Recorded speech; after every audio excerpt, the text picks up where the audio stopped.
If you're looking to start freelancing on Fiverr, I believe these are the few things that you have to really understand before you get started.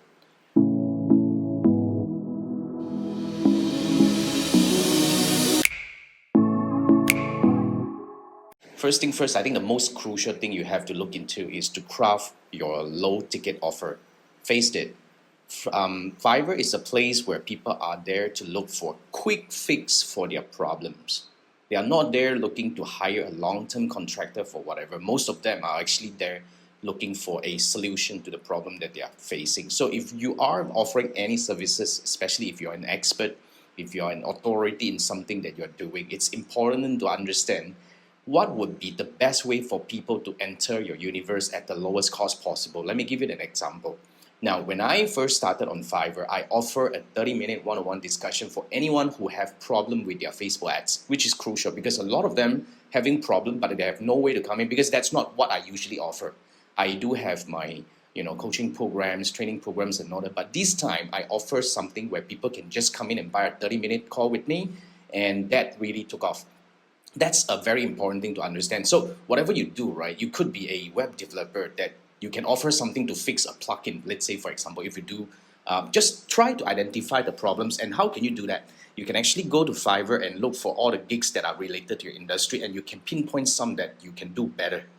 And this is how your audiences are coming in, right? So that's how you start crafting your top of funnel, the front end offer. Now, when you have your front end offer, you need to always have a back end offer to make sure that you're making the most out of every single interaction. In my opinion, every touch point counts, right? So when somebody buys a 30-minute call with me, the next offer I have is usually to offer them into my subscription program where they can actually work with me for a period of time to optimize the campaign, to stabilize the campaign, because that's what they need next. So you need to really craft something.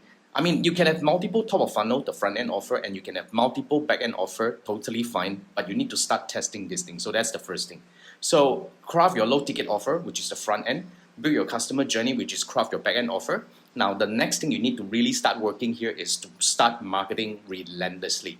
Face this, okay? Like I always like to say and tell people, I do not use Fiverr as a sales channel because people don't go there and found me and start buying from me. I mean, I have less than 3% of my clients came from Fiverr. Most of my clients came to Fiverr because they saw my videos, which is my marketing.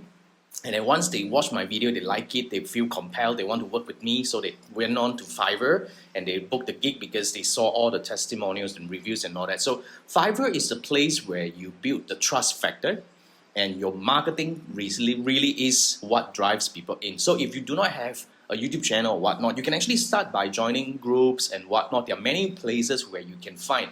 Just go to where your audiences hang out and start capturing audiences one at a time into your whole funnel and start making Fiverr works for you. So that's how I would believe everyone should start looking into when you are trying to get started. On Fiverr, especially you want to build a freelancing journey on Fiverr.